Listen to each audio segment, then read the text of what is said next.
Are you an e-commerce brand that's currently selling on Amazon, but don't know whether or not you're supposed to be advertising on your own branded keywords? Well, the answer is yes. You definitely have to advertise on your own branded keywords, and I'll show you why in this video. If you like it, please go ahead and give it the thumbs up. And if you have a comment, if you'd like me to take, some of my time to answer any of your questions about branded keywords or branded advertising in general, please go ahead and drop a comment. I respond to everything that gets posted in the comment section. So I am there to answer your questions if this video does not. This video is for established sellers, so people who have already started selling on Amazon. If you're not that and you just want to know about branded keywords, this is helpful as well. And with that, let's get started. So why should you run branded keywords? This is why. So here we are, we've got this search for Nike. So pretty big brand, a lot of people search Nike, as you can imagine. Here in this top spot, this little sponsored brand ad, you've got this nice Nelius. So funny enough, I've actually bought from this brand. So I do a lot of Amazon shopping, as you can probably imagine. And I fell into their little advertising trap that they set for me. So when you're looking at this, this seems pretty well organized. And Nelius, despite I believe being an Amazon only brand, does actually have a pretty good presence. If you scroll a little bit, you'll see also this video ad. It's not that good, but this product is very similar to a Nike shoe and it's cheaper. So, there are a lot of sort of bargain type shoppers. They're going to eat this up. You are going to lose a lot of sales if you're not prepared to actually run, advertising on those spots. Keep scrolling a little bit more. And you've got this sponsored post for the almost 18,000 review count shoe. That compared to just the sort of disjointed way that Nike handles their detail pages, because they release a lot of styles, so these things go in and out. It's just the way they are. They're not optimized for shopping on Amazon. They're not really that brand. I think they could do things differently. But in these sponsored spots, we've got Reebok, we've got this Yoga, which is very much like a Chinese Amazon brand, and also this Peak shoe. But these are all very sort of similar looking to Nike. If you're sufficiently large or you have some sort of differentiated product, it's not totally unheard of for your competitors to launch sort of knockoff variations of what you're selling and then just sell those on top of what you're doing. It's, unfortunate, but it's just the way that these things go. If there's money to be made, there are people who want to make it, and they will eat your cake. Believe that. They are ready to steal your sales. On the other hand, if we look here, we've got Reebok, and I don't know if they have a partnership with Amazon or sort of what their deal is, but they've got this very nice, sort of carousel slider. They've also got this collections page. And you can make something similar. When we look at the Nelius Pro at the top, they have it all segmented out, which is nice. So you've got, Reebok's really nice placements. Everything is Reebok. It's a uniform style. If you look at Nike, it was kind of disjointed. That's more of a seller issue, but if you look at this, it's all nice. And then scroll down a little bit to the sponsored spots, and I believe they have all those. And their other search terms have more sponsored stuff, but they even have their treadmills. What an excellent upsell. You've got, all sorts of your shoes and everything, but you've got an expensive product that you want to get in front of the people who are looking just for generally your products. So what an excellent upsell to get your treadmills in front of people's eyes. You've got one competitor here, this sports memorabilia, which is clearly not, it's still a Reebok, but it's like a signed shoe. It's kind of like an off thing. But to the degree that you can actually get these spots, you really ought to get them. You would probably want to get sales if somebody searched your competitor's name and bought yours instead. There are other people who want to do that. If you're running an automatic campaign, you're going to bid on your own brand terms and you're going to bid on competitor terms. So if you were to not be intentionally, for Nike, if you're not intentionally running ads on these sponsored brand spots, there are going to be other people who, without any intentional effort of their own, Amazon is going to say, hey, you're relevant for that, and they're going to show it Like you could be a brand new brand or like even 3 months old and have sort of picked up some steam, and an automatic campaign, Amazon will know what kind of product you sell, and they'll automatically bring your competitors in front of your customers' eyes just by way of an automatic campaign. So it can happen. Don't let it happen to you. Seriously run these brand campaigns. Here I also looked up just like a different supplement company. They've got a nice sponsored brand here, but like, look, you've got this, 5,800 review count product. It's cheaper than your main ones. And then you've also got this one with 24,000 reviews, this video ad, $24 for like, it's 1 kilo. That's, significantly, I believe. Yeah. Yep.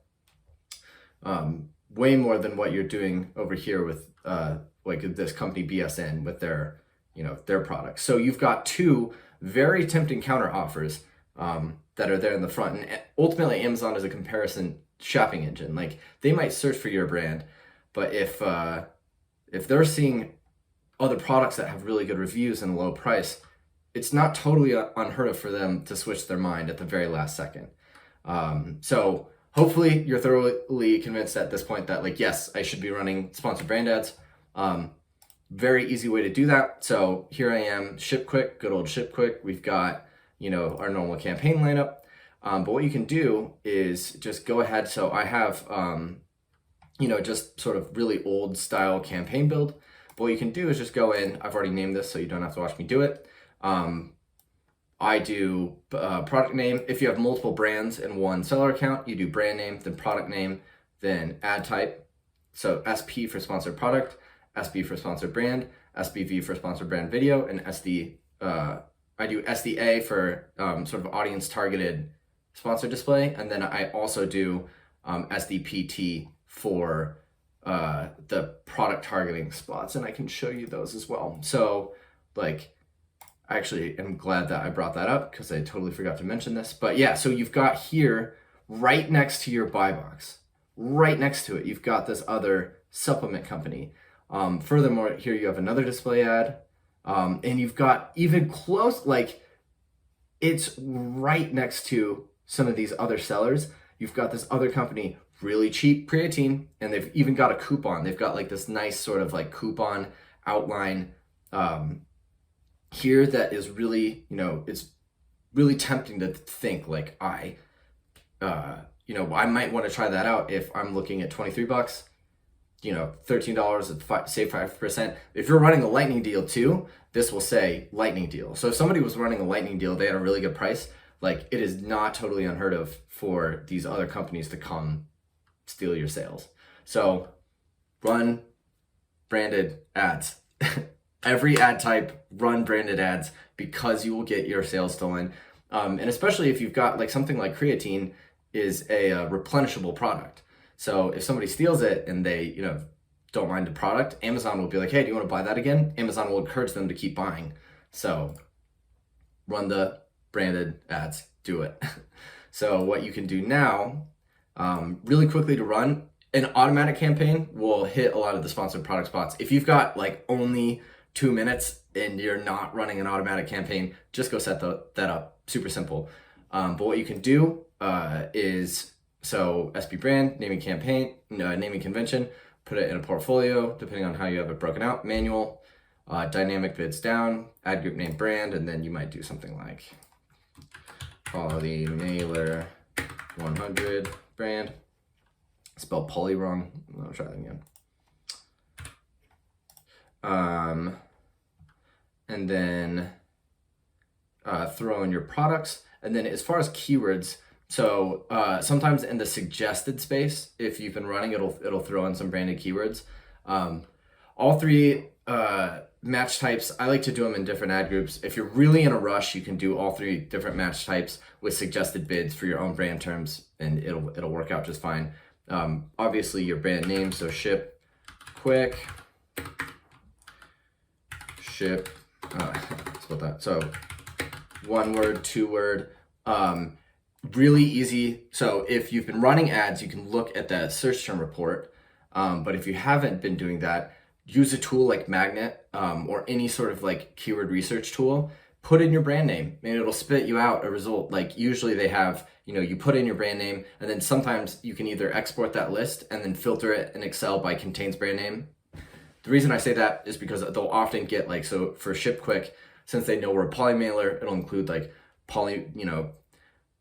mailer bag or mailer box or something, even though you're just searching your brand term. So you can search your brand term in some big keyword tool and then filter that list by contains, Ship Quick. Or you might do, like, if you have something like Ship Quick, which is a one-word brand name, but somebody might type it in as one word or 2 words, you gotta like make sure to filter by both those things. And then also just scan the list visually and see if you don't get like a ship quick,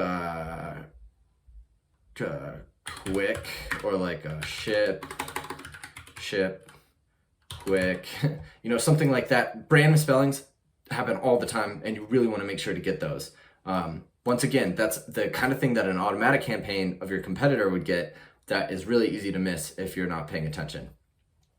So that simple, keyword campaign like that, launch that, you could start getting sales right away. Same thing with sponsored brand, image, keyword list like this, put up your products. I test out a brand store and a product detail page ad. In fact, I'm gonna go ahead and show that to you right now instead of just talking about it.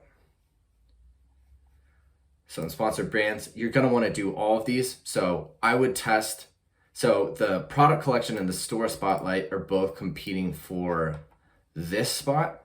And so you can test one or the other. This is a storefront ad because it takes you to like the different categories. But a product collection, if you have like, some hits, or you don't have a store page built yet, like go ahead and do that. If you don't have brand registry and you can't do this, go get brand registry. It's super important. Like, it's really gonna help you sell. It's almost a necessity at this point. Go get brand registry. So test out a store spotlight versus a product collection.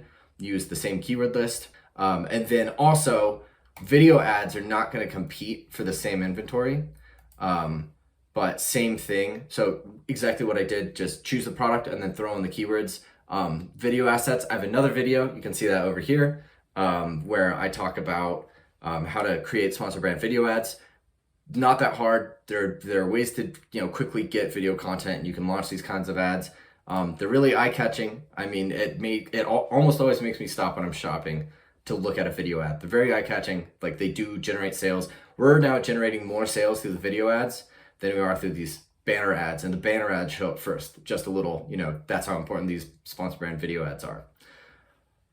And then lastly, you want to make sure, so sponsor display, I don't know how many people have access to this, but product targeting, you're gonna punch in your product.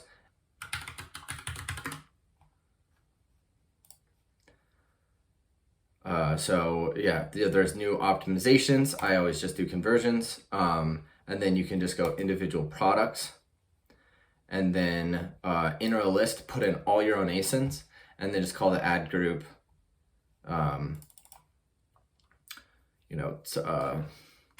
poly mailer SDPT brand. And then just max those bids. This is at like 1. I'd even go as far as to do like 5, just make sure nobody gets that. And then when you land on this page, you'll see your ads, not your opponents. So, that simple. It shouldn't take you that long. Do that for the sponsored display. And then I also forgot about one more thing. So I'm glad that I'm just being really vocal about this, but then also the same way that I did, you go manual targeting and then product targeting. In a new campaign, name it something like poly mailer SP product targeted. Then go to individual products, enter a list, drop in all your branded ASINs, and then you've got not only with those 2 campaigns that I just mentioned, the sponsored display one and the sponsored product one, you've not only got these sponsored display spots, but then you've also got these sponsored product spots. Amazon's naming convention is too much. They reuse a lot of words and it gets confusing, but you get to clean these up, and it's important to do that. I'm going to show you one thing before I go. I've mentioned this brand a couple times. And it's because they have a gorgeous Amazon presence. Look at this, bulletproof. I think the MCT oil coffee thing is crazy. I don't like oily coffee, and I'm shocked that people do it. Enough people do it that I believe that it has an effect, but not for me. But I do respect their Amazon presence. So sponsored, sponsored, sponsored, they've got all those. They've got the sponsored brand spot here. I wish they'd get rid of this movie, but you can't really do that. They've got the video ad spot. If you click into one of these, you've got, they lost it, but you've got one sponsored display spot. And then look at this, a whole row of their own products. You can't quite control this. Skinny Fit is really bullish with the ads on like pretty much everything. But look at this row of their own products. Like, it just makes them seem so much more legitimate when their detail pages are just full of their own products. Like, it really lends, when you see that orange repeated everywhere, like if you have a wide product selection, you can really saturate all your pages with your own products. That's going to go a long way to make sure you don't get your sales eaten up by some other competitor. Well, there you have it. I hope that was thoroughly convincing as far as why you should bid on all your branded terms. Small ones, big ones, every single branded term, you should be winning it. Inner detail page placements, everything. Bid on your brand terms. I'm going to say it one more time, and I'm going to say it enthusiastically. Please, please, please bid on your brand terms. If you have any questions about this video, if you need me to clarify anything, please drop a note in the comment. If you like this video and you'd like to see more, go ahead and subscribe, hit that notification bell so that you know when we're going to post new content. If this video went over your head just a little bit, go ahead and click our intro to PPC video. I'll break down the simplest way to get started.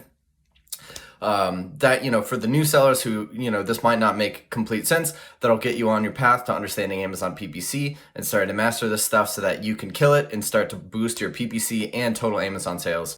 If you have any other approaches to branded keywords, please drop that in the comment section. I'll respond to it, and I might even include it on my next video and give you a little shout out if it is a good strategy that we end up adopting. If you want more tips on how to reduce your ACoS, check out this video. It's our 7 tips to reduce campaign-wide ACoS.